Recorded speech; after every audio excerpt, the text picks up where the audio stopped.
నమస్తే, welcome to our voice. నేను journalist నవత. ఢిల్లీ ఎన్నికల్లో ఓటమి చవి చూసిన అరవింద్ కేజ్రీవాల్ పంజాబ్ పై కన్నేశారా? పంజాబ్లో ముఖ్యమంత్రి పదవి చేపట్టడానికి సిద్ధమయ్యారా? కేజ్రీవాల్ గనక పంజాబ్కు ముఖ్యమంత్రి అయితే వచ్చే మార్పులేంటి? దీనివల్ల పార్టీకి లాభమా నష్టమా? ఇప్పుడు చూద్దాం. ఆమ్ ఆద్మీ పార్టీ 2013లో దేశ రాజకీయాల్లో సంచలనం సృష్టించింది. సామాన్యుల పార్టీగా అవినీతి రహిత సమాజం అంటూ మొదలైన ఈ పార్టీ ప్రస్థానం అదే అవినీతి ఆరోపణలతో కూరుకుపోయి మొన్నటి ఎన్నికల్లో అధికారానికి దూరమైంది. వరుసగా 2 సార్లు ఢిల్లీ అసెంబ్లీ సీట్లను ఊడ్చేసిన ఆమ్ ఆద్మీ పార్టీ ఈసారి ఎన్నికల్లో బొక్కాబోర్లా పడింది.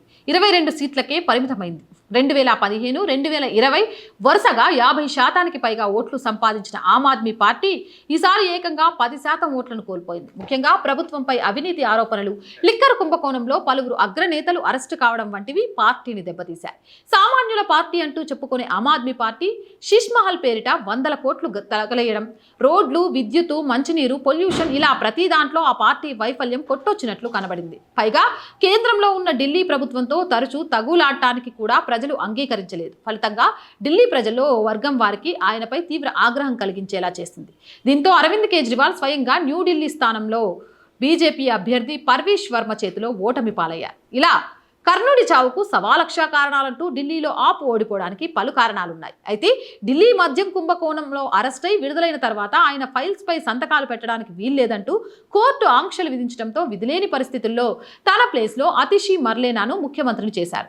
ఈ ఎన్నికల్లో ఆప్ ముఖ్య నేతలే కేజ్రీవాల్, మనీష్ సిసోడియా, సత్యేంద్ర జైన్ వంటి నేతలు ఓడిపోయినా అతిషి మాత్రం కల్కాజీ స్థానం నుంచి గెలుపొందింది. పార్టీ మొత్తం ఓటమి పాలైన తన గెలుపు సమయంలో చిందులేశారు అతిషి. ఢిల్లీలో అధికారం పోగొట్టుకున్న ఆమ్ ఆద్మీ పార్టీ అధినేత అరవింద్ కేజ్రీవాల్ ఇప్పుడు ఆ పార్టీ అధికారంలో ఉన్న ఏకైక రాష్ట్రం పంజాబ్ సీఎంగా బాధ్యతలు స్వీకరించాలనే యోచనలో ఉన్నట్లు తెలుస్తోంది. ఇప్పటికే ఢిల్లీలో పంజాబ్ ఎమ్మెల్యేలతో కలిసి సీఎం భగవత్ మాన్ అరవింద్ కేజ్రీవాల్తో భేటీ కావడంతో ఈ ఊహాగానాలకు ప్రాధాన్యత చేకూరుతుంది. మరోవైపు పంజాబ్లో దాదాపు 3 డజన్ల మంది ఆప్ ఎమ్మెల్యేలు తమతో టచ్లో ఉన్నారని కాంగ్రెస్ చెబుతోంది. అంతేకాదు, ఢిల్లీలో ఓడిపోయిన తర్వాత కేజ్రీవాల్ ఇప్పుడు మాన్ స్థానంలో పంజాబ్ సీఎం పదవి చేపట్టాలనే యోచనలో ఉన్నట్లు బీజేపీ చెబుతోంది. మహారాష్ట్రలో శివసేన చీలిక నేత ఏక్నాథ్ షిండే చేసినట్లుగానే పంజాబ్లో భగవత్ మాన్ మెజారిటీ ఎమ్మెల్యేలతో కలిసి కేజ్రీవాల్ పై తిరుగుబాటు చేసి బీజేపీలో చేరవచ్చుననే ఊహాగానాలు వినిపిస్తున్నాయి.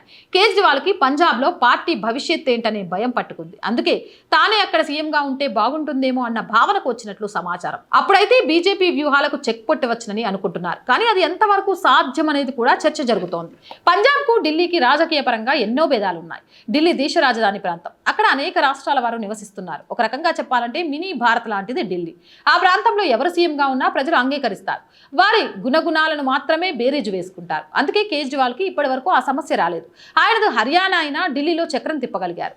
ఢిల్లీలో కేజ్రీవాల్కు స్థానికత అంశం పెద్దగా సమస్య కాలేదు. అందుకే ఆయనను అక్కడి ప్రజలు సులభంగా స్వాగతించారు, సీఎంని చేశారు. అయితే పంజాబ్లో కేజ్రీవాల్కు మాత్రం చిక్కులు వచ్చే అవకాశం ఉంది. పంజాబ్లో సిక్కు జనాభా ఎక్కువ ఉంటుంది. అక్కడ చాలా వరకు సిక్కులే ముఖ్యమంత్రిగా ఉంటారు. ఇతరులు ముఖ్యమంత్రి కావడం చాలా అరుదు. కేజ్రీవాల్ సిక్కు కాదు, ఆయన హిందూ. అందులోనూ ఆయన సొంత రాష్ట్రము కాదు. హర్యానాలో పుట్టిన కేజ్రీవాల్ పంజాబ్ ప్రజలు అంత త్వరగా అంగీకరించే అవకాశం లేదంటారు నిపుణులు. ఈ పరిస్థితి వల్ల కేజ్రీవాల్కి పంజాబ్ సీఎంగా అయ్యే అవకాశాలు చాలా తక్కువగా ఉన్నాయి. అందులోనూ భగవత్ మాన్ సింగ్ వర్గం పంజాబ్ ఆప్లో చాలా బలంగా ఉంది. ఆయనను సీఎంగానే చాలా మంది అంగీకరిస్తారు తప్ప కేజ్రీవాల్ని అంగీకరించే పరిస్థితులు లేనట్లు కనిపిస్తున్నాయి. అందులోనూ కేజ్రీవాల్ ఇప్పుడు పంజాబ్కి సీఎంగా బాధ్యతలు స్వీకరించాలంటే ఎప్పుడో ఒక చోట నుంచి ఎమ్మెల్యేగా గెలుపొందాల్సిన అవసరం ఉంది. అందుకు లుధియానా నియోజకవర్గం అయితే బెటర్ అని చాలా మంది భావిస్తున్నారు. కానీ అక్కడి నుంచి ఆయన గెలుపొందే అవకాశాలు ఉన్నాయా అన్నదే ఇక్కడ ప్రధాన సందేహంగా మారింది. ఢిల్లీలోనే సొంత నియోజకవర్గంలో కేజ్రీవాల్ ఓటమి పాలయ్యారు. ఈ మచ్చ ఆయనను ఇప్పటికీ వేధిస్తోంది. అటువంటి సమయంలో పంజాబ్ ప్రజలు ఆయనను గెలిపించుకుంటారా అన్నది సందేహమే.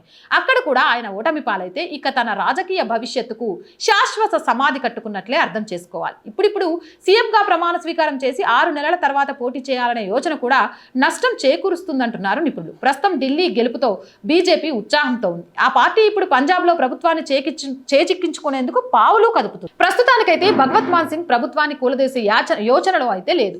రాబోయే ఎన్నికల్లో కల్లా సిద్ధంగా ఉండాలన్న భావనలో ఉంది. అటువంటి సమయంలో కేజ్రీవాల్ కనుక సీఎం అయితే ఆపరేషన్ కమలం చేపట్టినా ఆశ్చర్యపోనవసరం లేదు. భగవత్ మాన్ సింగ్ కు కేంద్రం పెద్దలతో సత్సంబంధాలు బలంగానే ఉన్నాయి. గతంలో అమృత్ పాల్ ని అరెస్ట్ చేసే విషయంలో అమిత్ షాకు అన్ని విధాలా సహకరించారు భగవత్ మాన్. ఆ తర్వాత నిధుల విషయంలోనూ కేంద్రంతో సఖ్యతగానే ఉన్నారు. కేజ్రీవాల్ లాగా తగులాడలేదు. కానీ ఇప్పుడు ఆయనను గనక పదవి నుంచి తప్పిస్తే తన అనుచర వర్గంతో బీజేపీలో చేరిన జరిగినా ఆశ్చర్యపోవాల్సిన పని లేదు. అదే జరిగితే కేజ్రీవాల్ తన చేతిలో ఉన్న ఒక్క రాష్ట్రాన్ని కూడా బీజేపీకి ఇచ్చినట్లు అవుతుంది. దీన్ని బట్టి చూసుకుంటే పంజాబ్ సీఎం ఆలోచనలు కేజ్రీవాల్ విరమించుకోవడమే బెటర్ అంటున్నారు నిపుణులు. కాదు అని పంజాబ్ సీఎం అయితే పంజాబ్కి సీఎంగా కేజ్రీవాల్, పంజాబ్లో కాషాయ జెండా, ఆశ్చర్యంలో నాయకులు అంటూ తలబట్టుకోక తప్పదంటున్నారు. మరి మీరేమంటారు? కామెంట్ సెక్షన్లో పెట్టేసేయండి. 3 వీడియోస్ కోసం, బోలెడ్ వీడియోస్ కోసం మన ఛానల్ వెంటనే సబ్స్క్రైబ్ చేయండి. అలాగే ఆర్ వాయిస్ని ఇంకా ముందుకు తీసుకెళ్ళాలి, ఇంకా మంచి మంచి విషయాలు మీ ముందుకు తీసుకురావాలి, కష్టపడాలి అనుకుంటున్నాం. కానీ కష్టానికి తోడు ఆర్థిక స్తోమత కూడా చాలా చాలా అవసరం అన్న విషయం ఛానల్ స్టార్ట్ చేసి ముందుకు వెళ్తున్న కొద్దీ అర్థమవుతుంది. ఆర్థిక స్తోమత విషయంలో నా ఒక్కదాని వల్ల కావట్లేదు, ఇది వాస్తవం. ఎవరికి సందేహాలున్నా డైరెక్ట్గా మమ్మల్ని అడగొచ్చు, పూర్తి డీటెయిల్స్ మేము చెప్తాము. ఈ ఛానల్కి వచ్చే ఒక్క రూపాయి కూడా ఈ ఛానల్ డెవలప్మెంట్కి తప్ప వేరే విషయాలకు మేము ఉపయోగించము, మాకు అవసరం కూడా లేదు. అండ్ నిజాన్ని నిర్భయంగా చెప్పే వాళ్ళను ఏ పార్టీ ఏ వ్యక్తి కూడా ఆదరించరండి. ఓన్లీ దేశాన్ని, సనాతన ధర్మాన్ని అభిమానించి ప్రేమించి మమ్మల్ని ఆదరిస్తున్న వీక్షకులు మీరు తప్ప. కాబట్టి మీరు మాత్రమే మా ఛానల్ బలం, మీరు మాత్రమే మా ఛానల్ బలహీనత. ఆర్థికంగా కూడా సపోర్ట్గా నిలిచి నా కళను ముందుకు తీసుకువెళ్ళడానికి సహకరించండి. స్క్రీన్ మీద గూగుల్ పే, ఫోన్పేతో పాటు అకౌంట్ డీటెయిల్స్ కూడా ఇచ్చాను, సహాయం చేస్తారని ఆశిస్తున్నారు.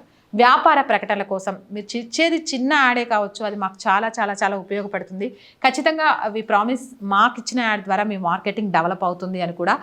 వ్యాపార ప్రకటనల కోసం 8328500576 నెంబర్ని సంప్రదించండి. ప్రజా సమస్య ఏదైనా మీ గొంతుకను మా గొంతుకగా వినిపిస్తాం. 8328500576 నెంబర్కి వాట్సాప్ ద్వారా తెలియజేయండి. జై హింద్, జై భారత్.